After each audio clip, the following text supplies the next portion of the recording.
Hey everyone! Tonight we're drifting back to the Dark Ages. So, if your tea is warm and your blanket is tucked, you're ready. And if not, well, you can always just listen while you fumble for it in the dark. No judgment. The Dark Ages. That delightfully vague period of European history after Rome collapsed, but before anyone had figured out how to invent proper cutlery again. It's the era where kings wore crowns that looked suspiciously like soup bowls, peasants slept with their livestock, and nobody seemed to bathe voluntarily. And naturally, we're going to talk about food, because if there's one thing that unites the medieval peasant with the modern listener, it's the basic need to put something vaguely edible in your mouth, preferably something that won't kill you. Now let's be clear. When we imagine medieval food, we tend to think of enormous banquets, gleaming tables groaning under roasted pigs, golden goblets filled with wine, and perhaps a troubadour in the corner singing badly. And yes, nobles did enjoy their occasional feasts. But the average villager was not reclining in velvet while tearing into swan wings. For most people, the daily menu was monotonous, gritty, and deeply uninspiring. It was also suspiciously beige. If you're picturing vibrant vegetables and lush fruits, think again. Instead, think porridge, and more porridge, followed by a nice little side dish of porridge. Bread was the true staple. Though when I say bread, don't imagine a fluffy French baguette. No, this was bread so heavy and coarse that you could probably use it to build defensive walls. It was often made from rye, barley, or whatever happened to be growing that season. Sometimes it was stretched with beans, peas, or even ground-up acorns, if things were truly desperate. And yes, acorn bread is exactly as appetizing as it sounds. Now, about that bread. One thing worth noting is that medieval grinding stones left tiny particles of grit in the flour, which meant that every time peasants bit into their loaf, they were also slowly sanding down their teeth.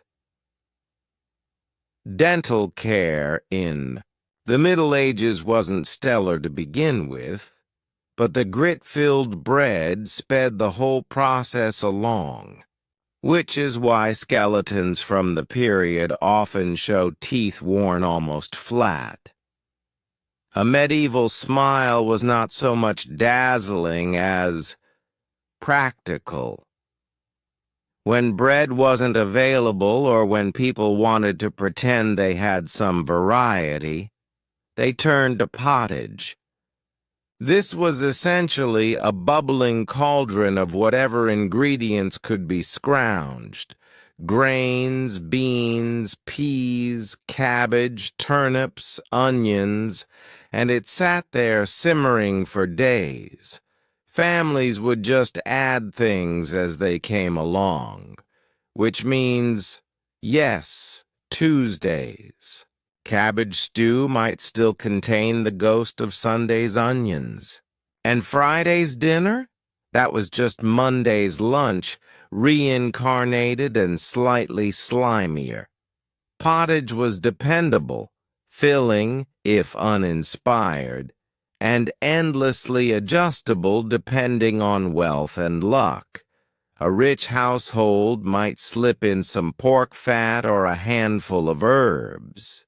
A poor household might toss in, well, another onion, if they had one. Meat, of course, was a luxury. Ordinary villagers did not have venison steaks lying around. Hunting rights were tightly restricted. If you were a peasant and you got caught chasing a deer, you wouldn't just get a stern warning. You might lose a hand, or worse, deer belong to the Lord, wild boar belong to the Lord, rabbits belong to the Lord. You, humble villager, were allowed the thrilling pursuit of, perhaps, a squirrel. And even then, don't get too cocky. Because if the squirrel happened to be on the Lord's land, technically it was his property too, so meat came sparingly.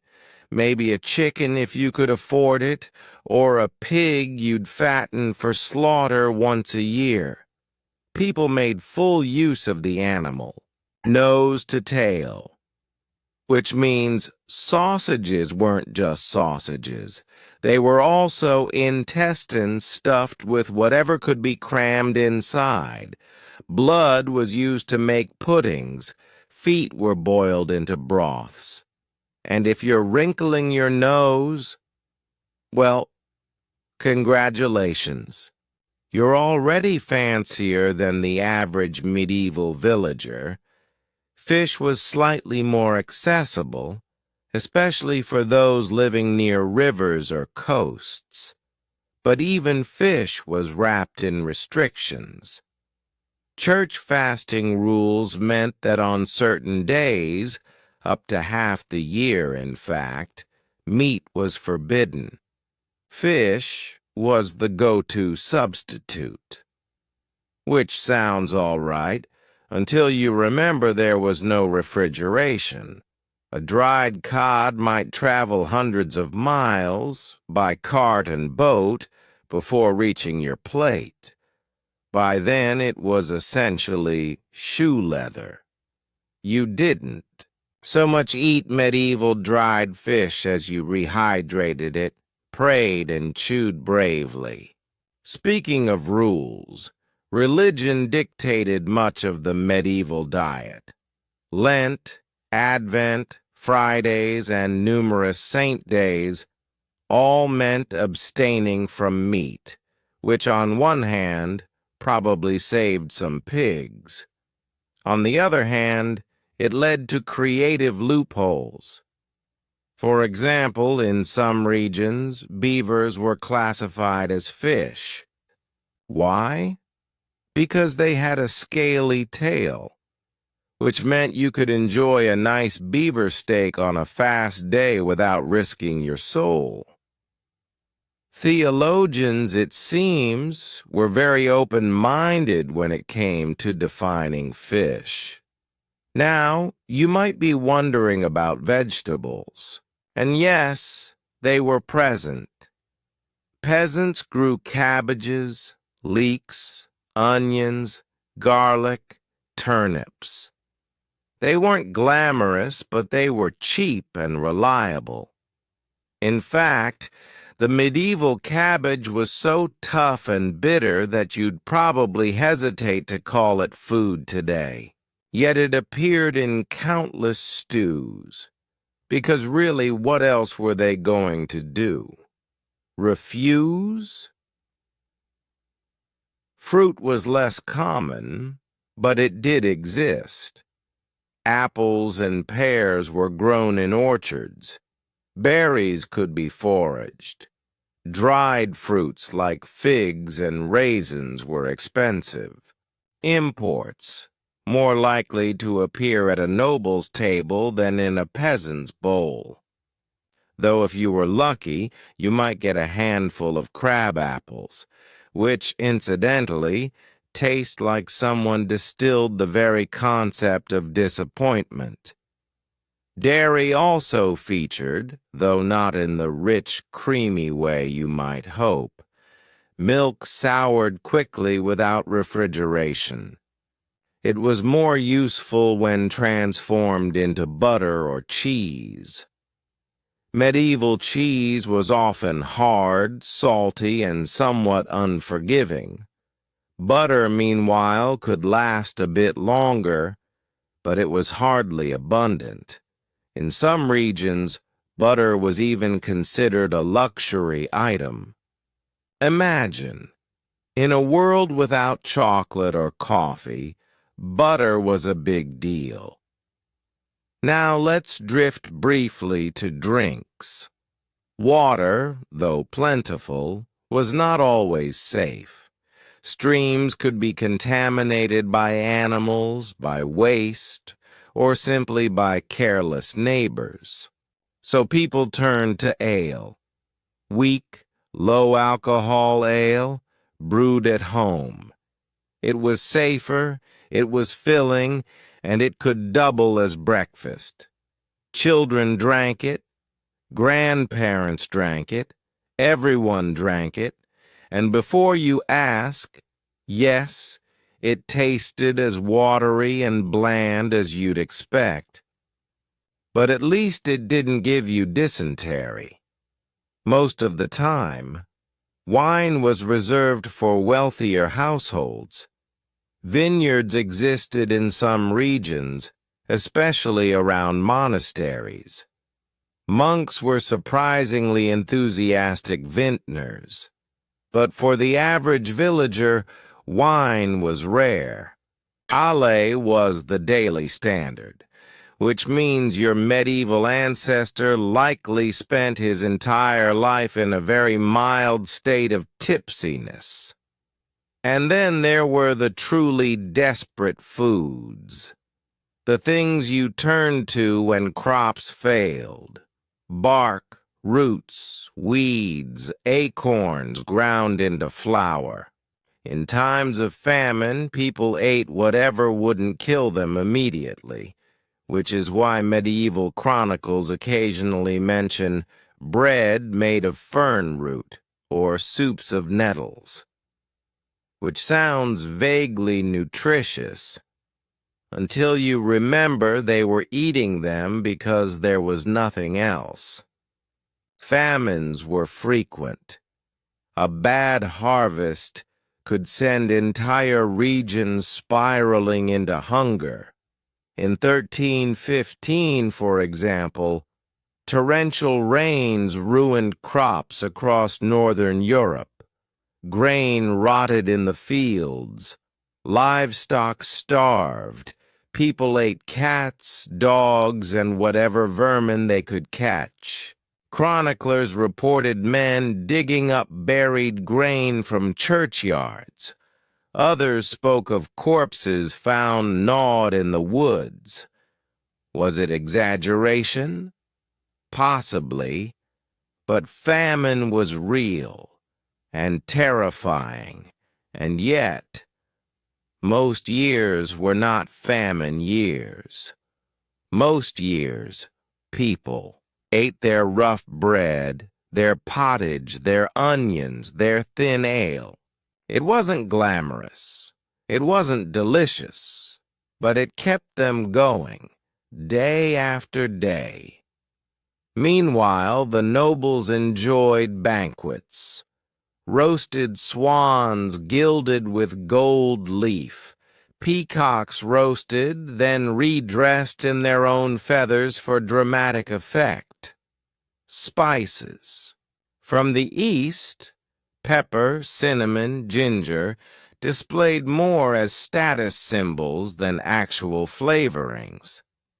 Because nothing says, "I'm wealthy," like sprinkling rare cinnamon on your otherwise inedible boiled turnips. And yet, ironically, the noble diet wasn't much healthier than the peasant one. Too much meat, too few vegetables, too much wine. Gout was rampant. Obesity was a symbol of prestige. The peasant might starve, but the baron might hobble around with swollen joints, groaning about his noble affliction. So in the end, what did ordinary people eat in the Dark Ages? They ate to survive. They ate to get through another day of labor in the fields. Their meals were heavy, plain, and repetitive. Bread, pottage, ale, occasionally, if fortune smiled, a bit of meat.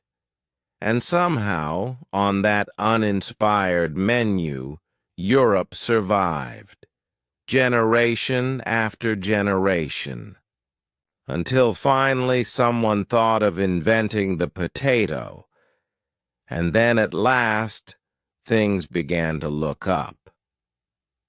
But that's another story. For now, let's drift onward, to the next royal household, to the next set of mistakes, misfortunes, and mildly ridiculous habits that shaped the medieval world.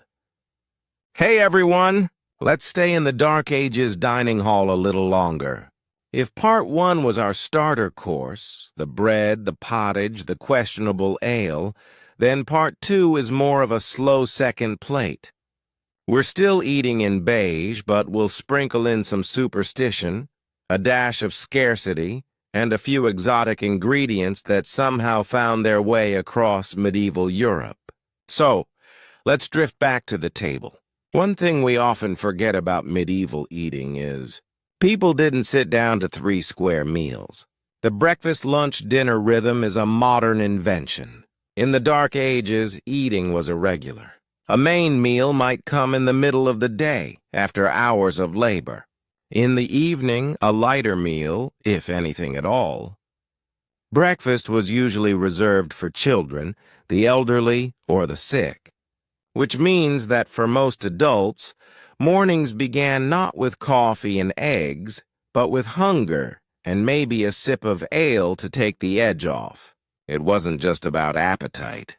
There was a moral dimension to eating. Too much too early was considered gluttonous. And gluttony, naturally, was a sin.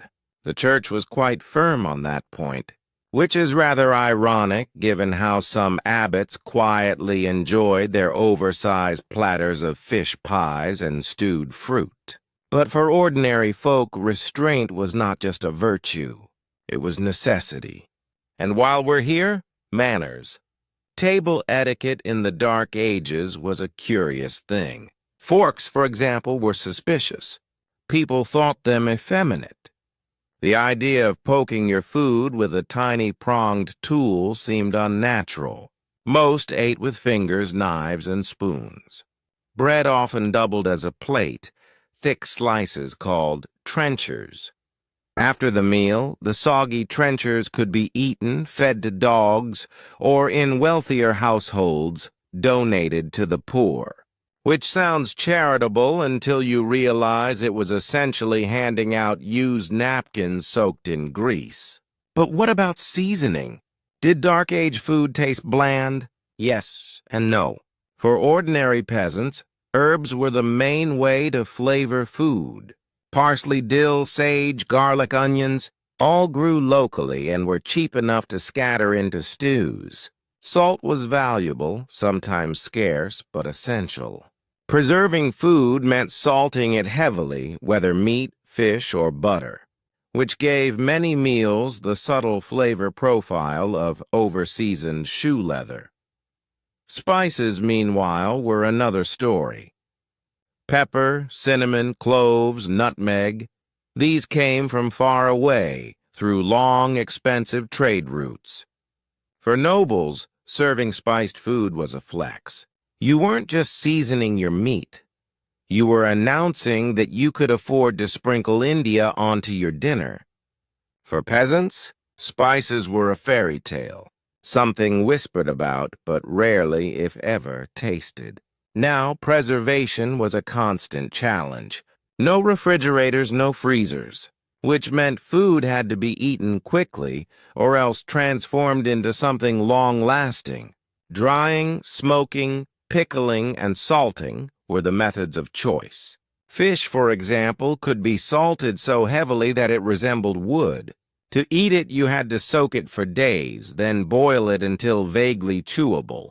at which point it still tasted like salt water and regret. Winter in particular was brutal.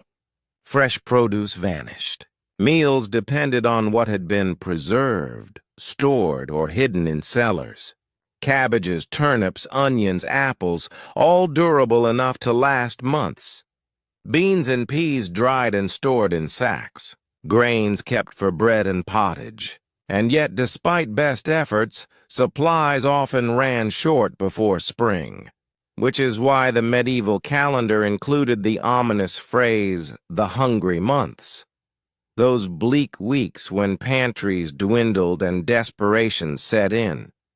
In those months, creativity was essential. People turned to whatever they could forage. Nettles boiled into soup, roots dug from the frost. Even weeds were transformed into salads. And yes, the medieval idea of salad was not leafy romaine with vinaigrette. It was more like chopped herbs, onions, and sometimes flowers dressed with oil or vinegar. Something you might nibble for variety, but never enough to actually fill you. And speaking of variety, let's not forget dairy. In villages where cattle or goats were kept, milk was a seasonal blessing, but it spoiled fast.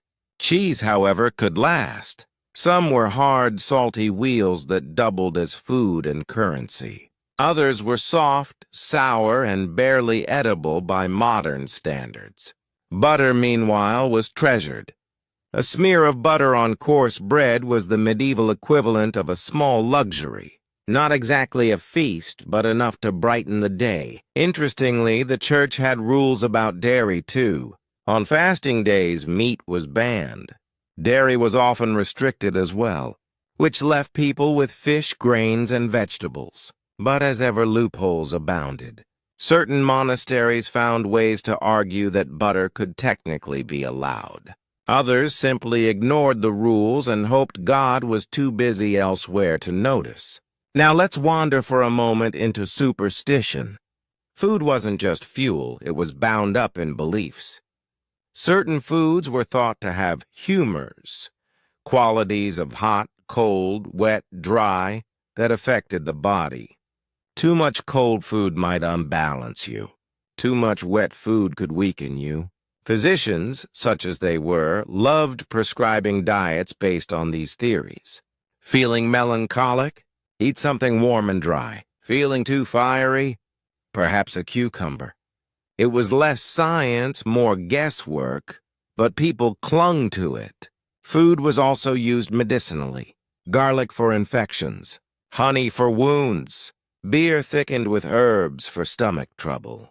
Whether it worked was debatable, but when real medicine was essentially bloodletting, leeches, and prayers, a bowl of herbal stew probably felt like the kinder option. And yet, for all this monotony, food had its moments of celebration. Feasts marked weddings, harvests, and holy days. Even peasants got to indulge now and then. Pigs slaughtered at Martinmas in November. Alla brewed fresh for festivals. Pancakes fried for Shrovetide before Lent. These were rare occasions, but they broke the dull rhythm of porridge and pottage. Nobles, of course, took feasting to absurd levels. Whole animals roasted, layered pies filled with birds, sugar sculptures shaped like castles. Feasts were not about taste so much as spectacle. Guests were meant to gape, not necessarily enjoy the flavor. Imagine sitting down to a dish of boiled peacock, feathers reattached for presentation, and being told it was an honor. The average diner probably smiled politely while privately wishing for a nice bowl of pottage instead. And yet here's the irony. While peasants ate rough but balanced diets of bread, grains, and vegetables, nobles often made themselves ill with excess meat and sugar. Gout, indigestion, and rotting teeth were common in the upper classes.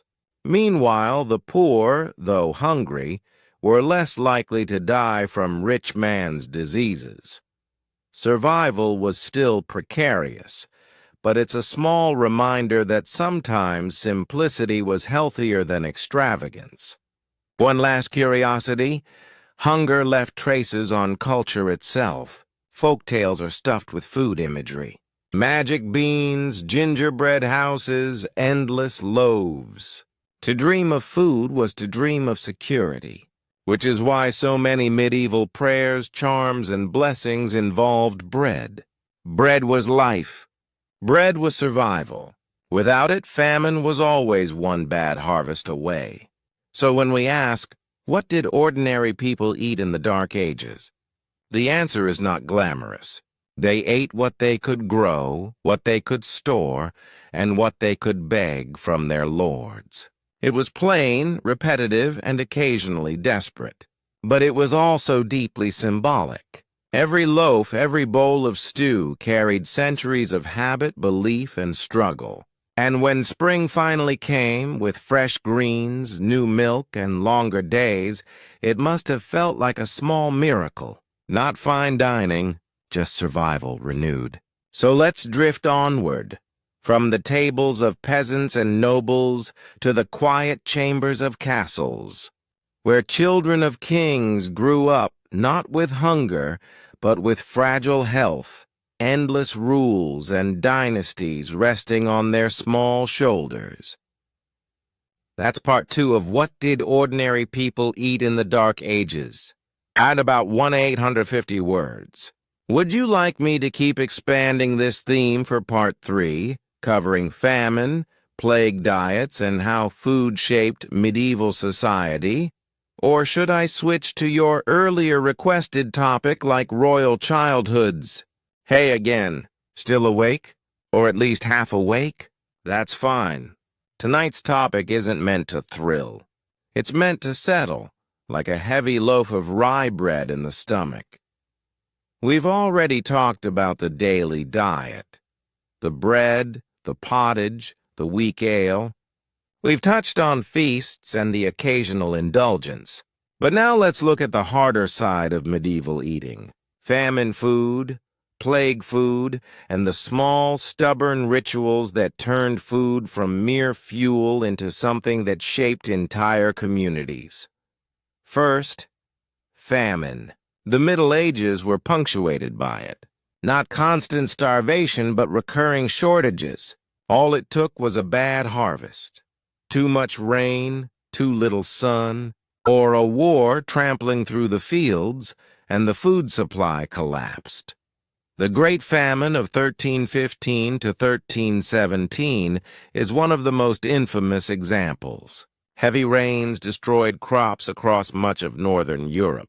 Grain spoiled, hay rotted, livestock starved. Villagers ate bark, acorns, weeds. Chroniclers wrote of bread made of horse chestnuts and soups of grass. In England, bodies lined the roadsides. In France, rumors spread of parents abandoning, or worse, eating children. Did it all happen as written? Perhaps not exactly. Medieval chroniclers did enjoy a touch of drama. But the suffering was real, and even in less catastrophic years, shortages were common. Peasants learned to stretch food. Barley diluted with peas, rye mixed with oats, flour bulked out with fava beans. The taste was secondary. Survival was everything. When true desperation struck, famine foods appeared. Things usually avoided suddenly became edible.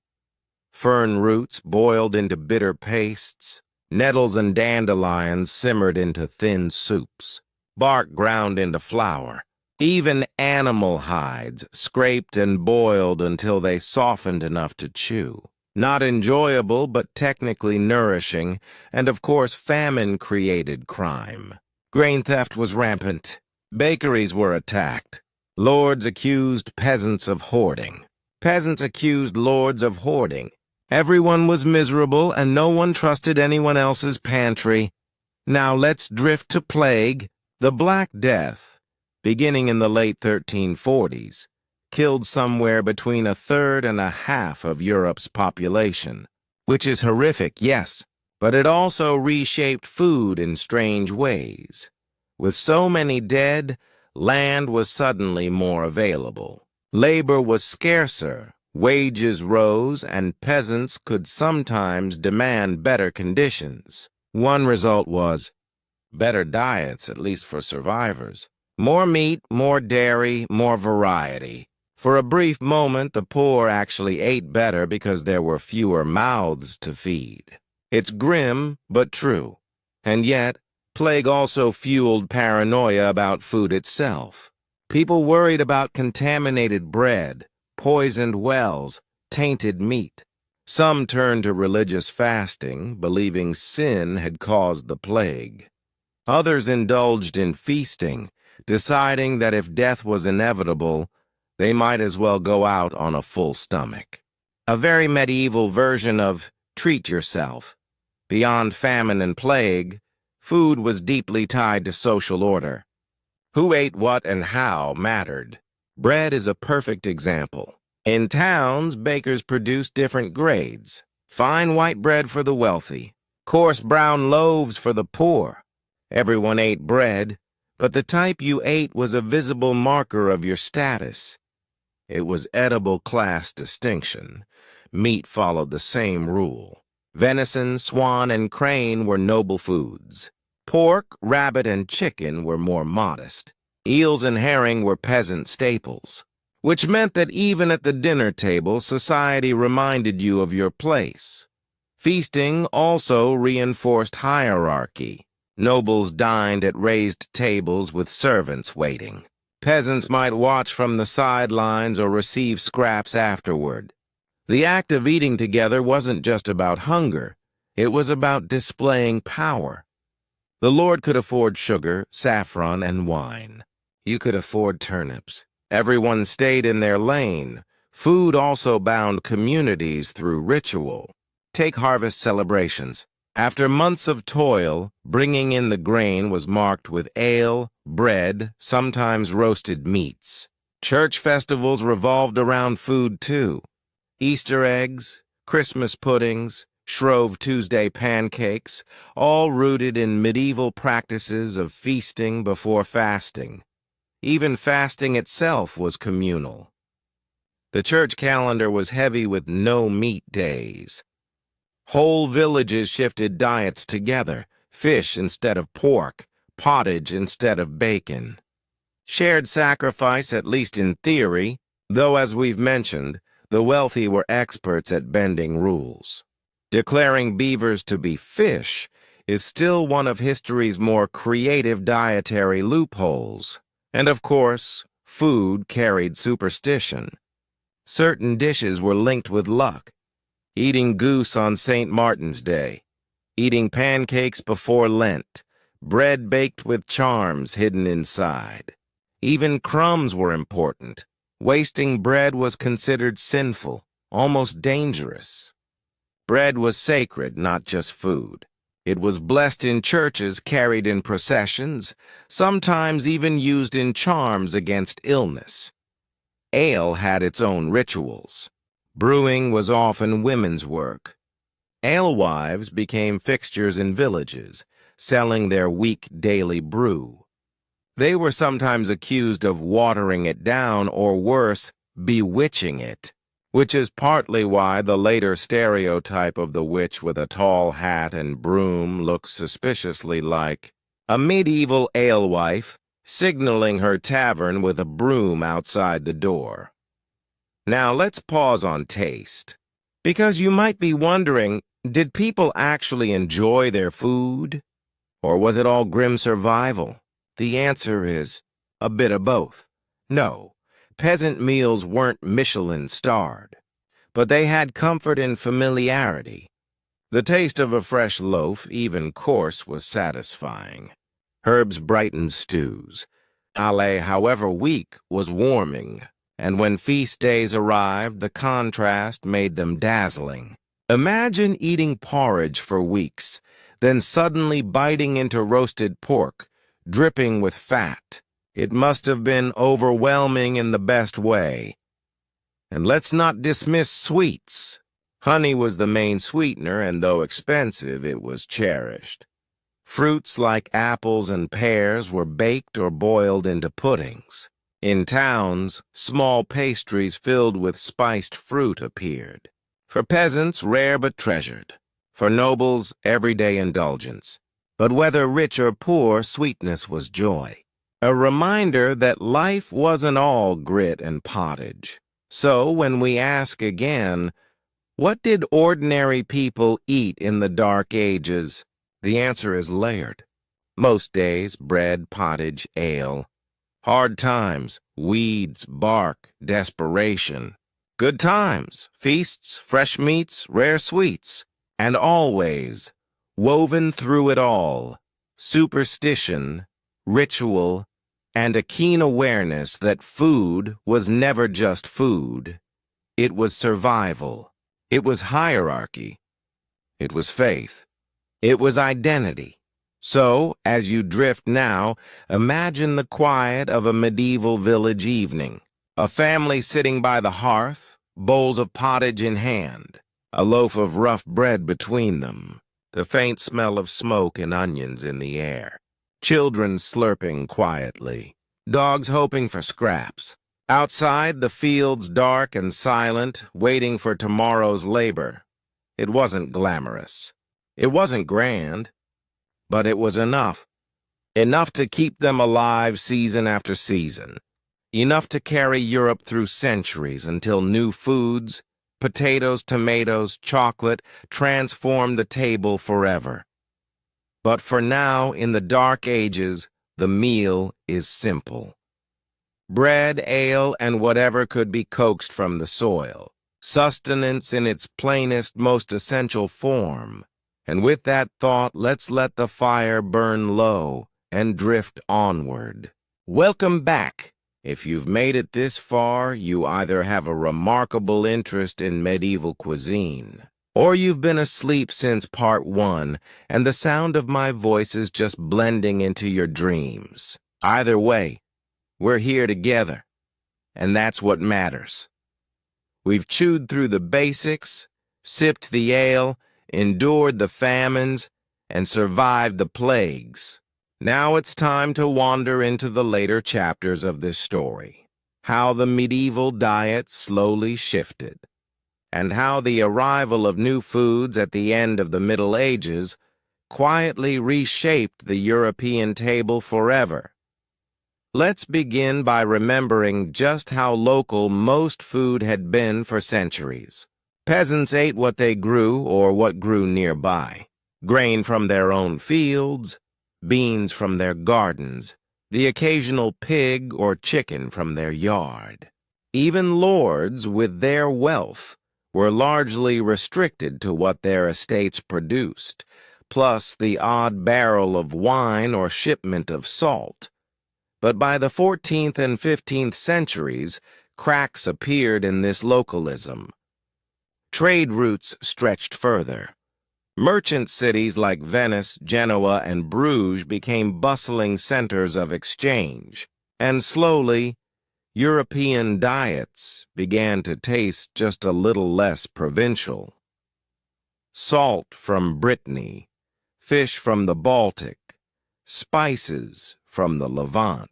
Dried fruits, raisins, figs, dates made their way north. Almonds from Spain appeared in English kitchens. Sugar, expensive but increasingly available, slipped into sauces and desserts. For the elite, meals became more elaborate. For the poor, life went on much as before. But even they were touched by wider markets in the form of slightly cheaper salt or more varied grains at the mill. Spices are worth lingering over. In modern kitchens, a pinch of cinnamon or pepper is casual. In the late Middle Ages, it was a performance. To serve spiced dishes at a feast was to announce wealth, influence, and connections. Spices came from thousands of miles away, carried by camel, ship, and mule, traded hand to hand, with prices multiplying at every step. Pepper, in particular, was almost a currency in itself. Rents were paid in peppercorns. Debts were settled with them.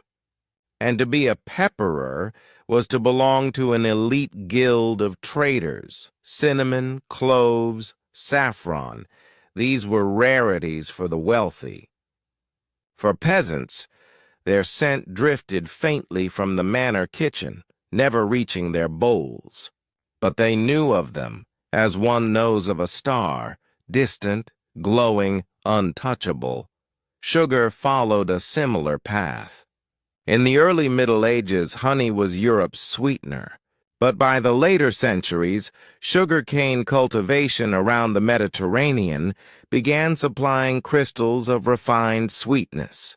At first, it was treated as medicine, dispensed by apothecaries in small doses. Gradually, it slid into the kitchen, into spiced wines and candied fruits. The wealthy devoured it. Sculptures of sugar decorated banquet tables. Entire castles of crystallized confection were built, admired, and then eaten. For peasants, meanwhile, sugar remained mythical, its existence known, but its taste never experienced. Now let's consider meat. We often imagine medieval lords feasting constantly on venison and roast boar. And yes, they did indulge, but even their diets were shifting. By the later Middle Ages, domesticated meats, pork, mutton, beef, were increasingly common. Hunting still carried status, but the practical reality of raising animals for slaughter was easier. For peasants, meat remained rare, though pigs and chickens offered occasional meals. Fish, however, was everywhere. The church's fasting rules ensured a constant demand for it, and rivers, coasts, and ponds supplied it in abundance. Eels, in particular, became almost comically important. Rent was sometimes paid in barrels of eels, and monasteries grew wealthy from controlling fishing rights. So if you imagine a medieval villager, you might picture him gnawing on turnips. But more often, he was probably chewing an eel, which admittedly isn't much better. Let's drift now toward the cusp of transformation, the late 15th century. Here we find the great hinge in food history, the Columbian Exchange. When Europeans began crossing the Atlantic, they not only brought disease and conquest, they also brought food. And took food back with them: potatoes, tomatoes, maize, chili peppers, cacao. None of these existed in medieval Europe. None of them graced the table of Charlemagne or flavored the stews of an English peasant. And yet, within a few generations after 1492, they would transform diets beyond recognition. The potato in particular changed everything. In Northern Europe, where grain harvests failed often, potatoes offered dependable calories. Maize or corn spread through Southern Europe.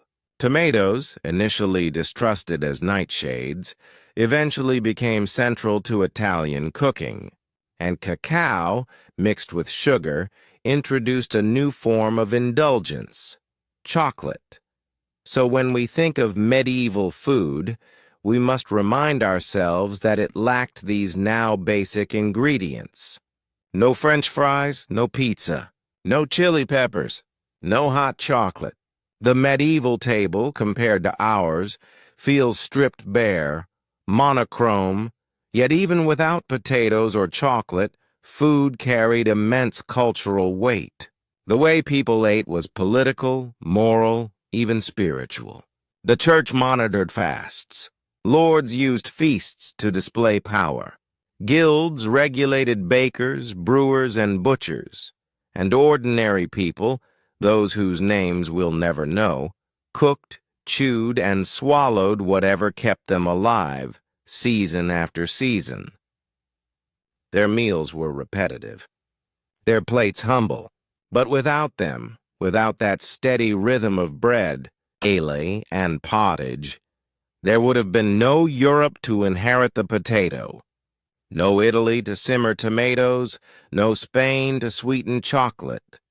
The great transformations of early modern cuisine were built on the survival diets of medieval peasants. So, what did ordinary people eat in the Dark Ages? We can now answer fully. They ate bread, sometimes soft and fine, often coarse and gritty. They ate pottage endlessly varied and endlessly the same. They drank ale, weak but sustaining. They ate beans and peas, onions and leeks, cabbages and turnips. They chewed pork and chicken when they could, fish more often, eel most of all. In famine, they ate bark, weeds, and desperation. In feast, they ate meat spiced with wealth or sweetened with honey. And always they ate together, families sharing pots, villages sharing loaves, nobles sharing feasts with servants waiting nearby. It was food as fuel, food as faith, food as hierarchy. Not glamorous, not varied, but deeply human. So let's close our eyes now and imagine that last meal before sleep. A peasant's bowl of warm pottage, thick with beans. A mug of ale, cloudy and faintly sour. A rough loaf of bread, broken and shared. Outside, the fields lie quiet under moonlight, waiting for another dawn of labor. Inside, the family eats slowly, grateful for enough.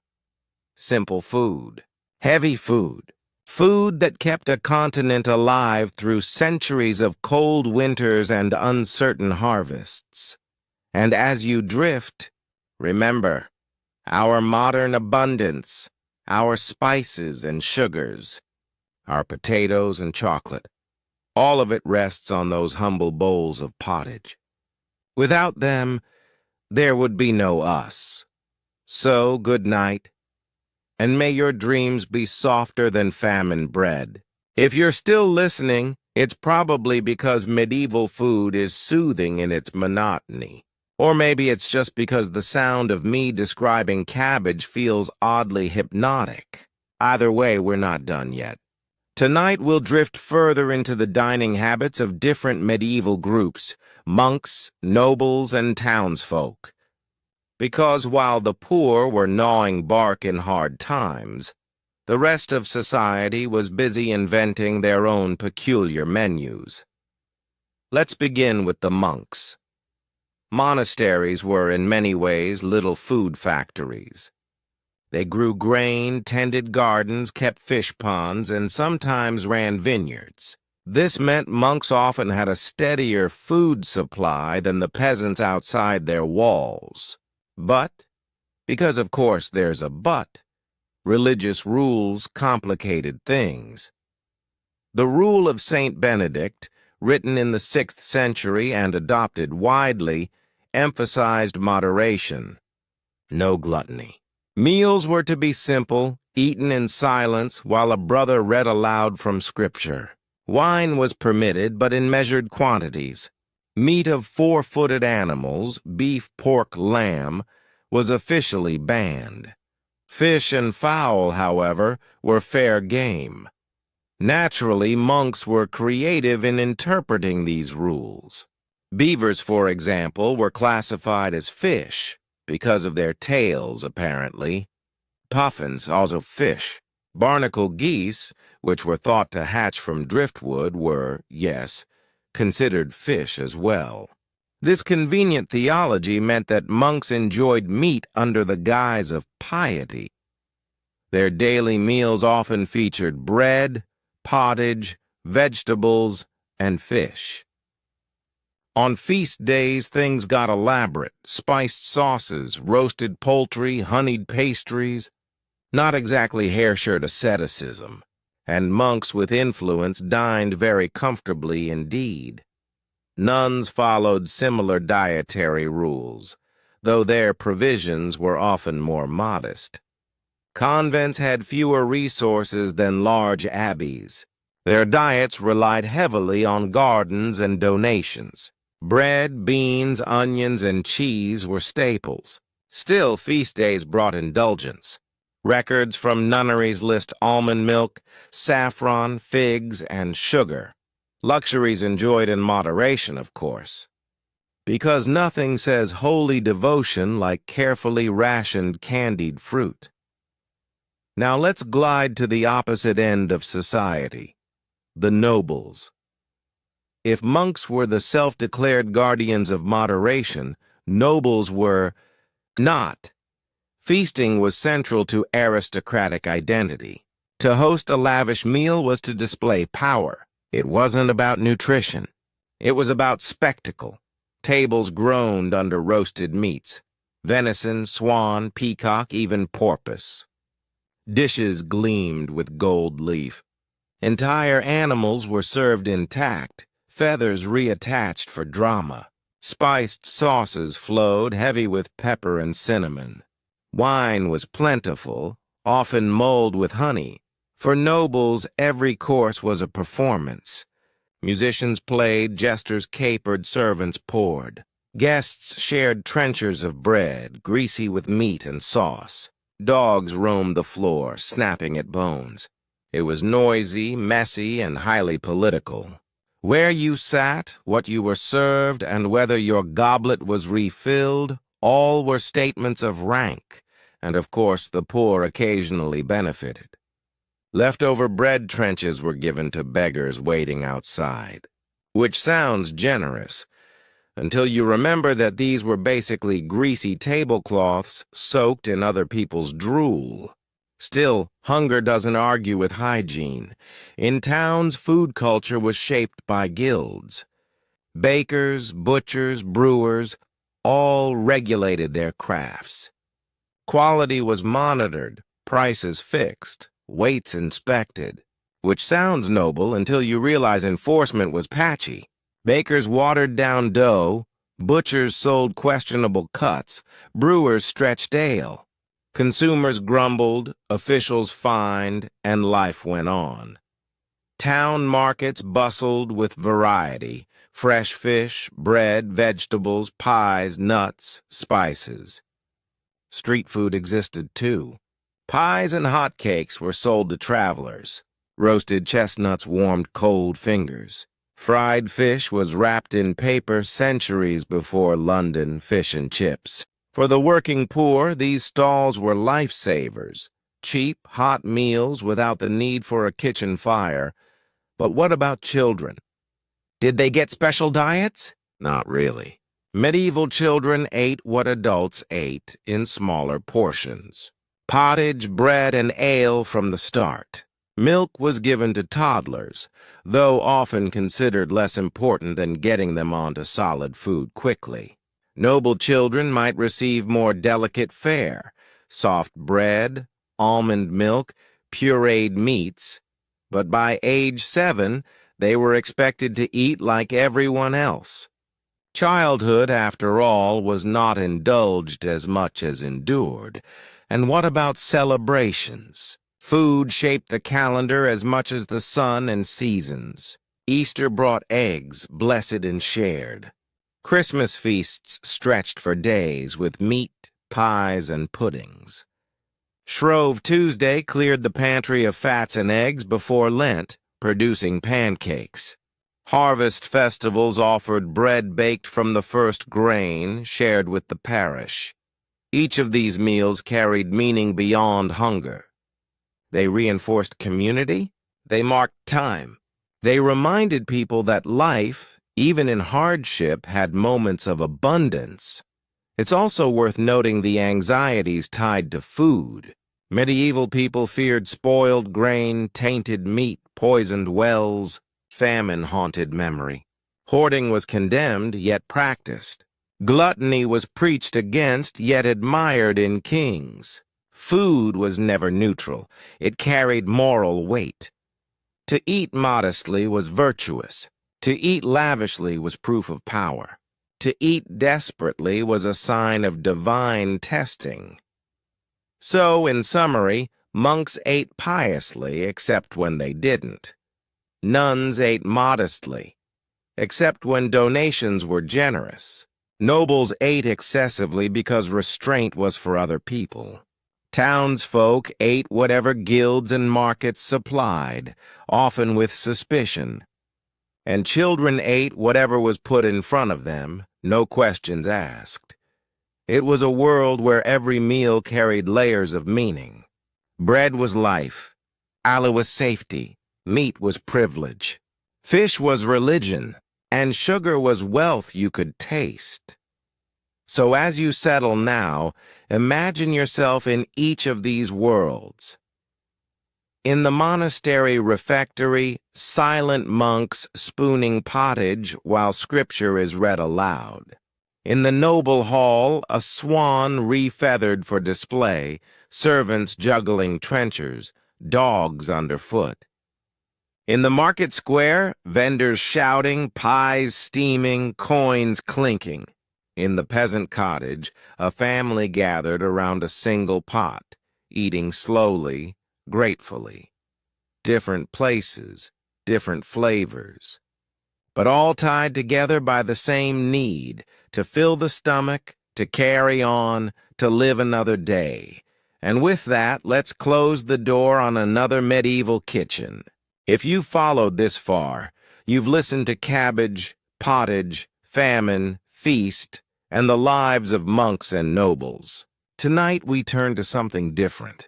Tonight we look at the oddities, the stranger recipes, the forgotten tastes, the foods that make you wonder, were they hungry or just curious? Because medieval people didn't just eat bread and porridge.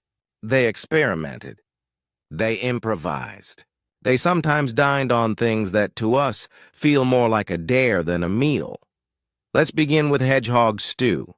Yes, hedgehog. Recipes survive in which the animal was gutted, cleaned, and roasted, or simmered into a stew. Sometimes it was wrapped in clay and baked. When the clay was cracked open, the spines came off neatly with the shell. Some say this technique survives in Romani cooking traditions. Hedgehogs weren't exactly everyday food, but in lean times, anything with meat on it was fair game. Then there was pottage thickened with blood. Blood was too valuable to waste. When animals were slaughtered, their blood was caught and used in cooking. Mixed with oats, onions, and spices, it made a rich iron-heavy stew. In Northern Europe, it became the ancestor of blood pudding and black sausages still eaten today. To the medieval palate, it was hearty.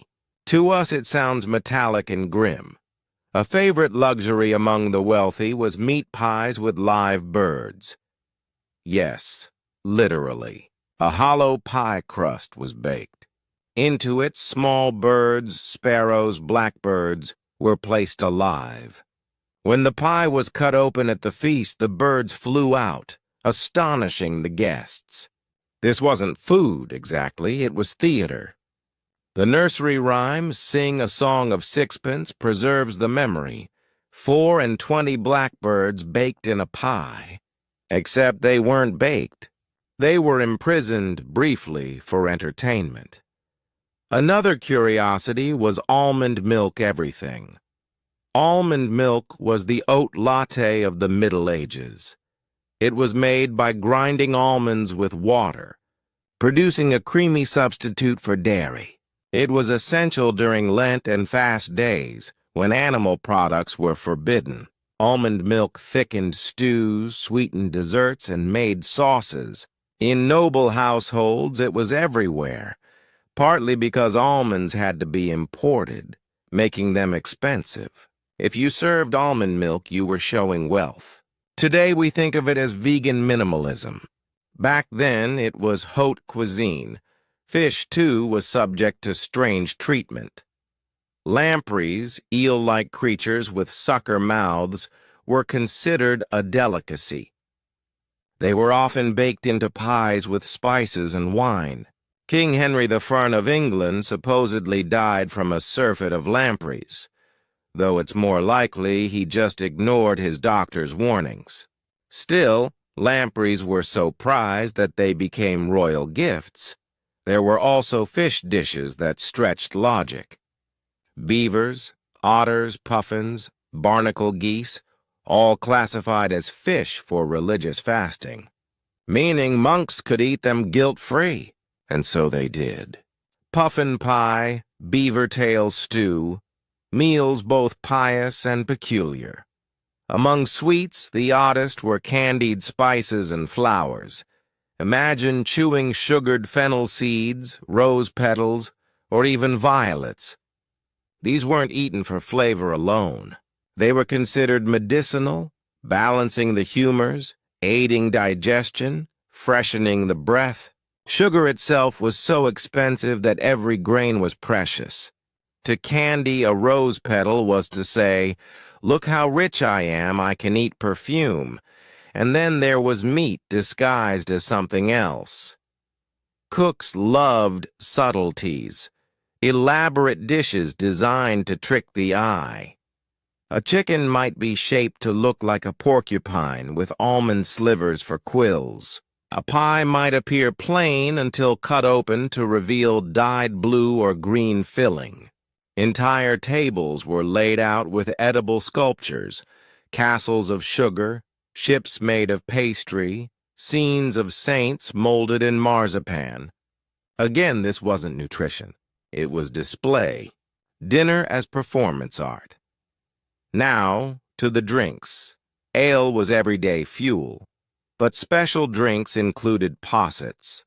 Warm milk curdled with ale or wine, spiced with cinnamon or nutmeg. Imagine a boozy custard soup. It was both medicine and comfort. Another was mead, fermented honey water. Common in Northern Europe, mead was sweet, warming, and tied to folklore. It was considered the drink of warriors and poets. Even today, it feels a little mythical. And let's not forget the odd medicines that blurred into food. Snails boiled in milk, drunk for coughs. Powdered antlers stirred into broth, believed to restore strength. Bread soaked in vinegar applied to wounds, then sometimes eaten afterwards, because waste not, want not. Medieval people didn't separate diet from cure. To eat was to heal, or to try. Even famine foods had their strange side. When crops failed, people ate acorns, boiled repeatedly to leach out bitterness. They baked bread with groundbark or sawdust. They ate nettles, dandelions, roots we now dismiss as weeds.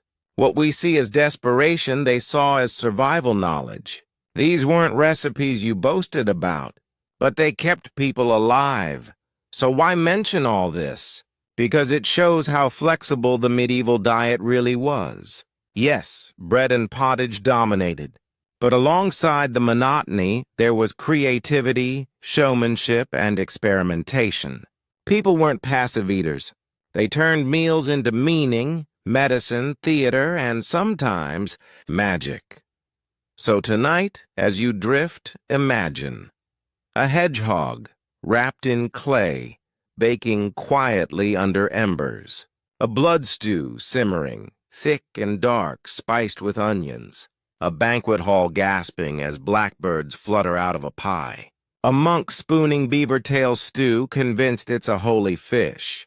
A noble licking sugared rose petals from his fingers. And a peasant gathering nettles at dawn, grateful simply to have something to eat. Strange, yes. But each dish was part of survival, celebration, or belief. The medieval table was wider than we think. And with that, we close our last plate in this series. Sleep well, and may your dreams be less spiny than hedgehog stew.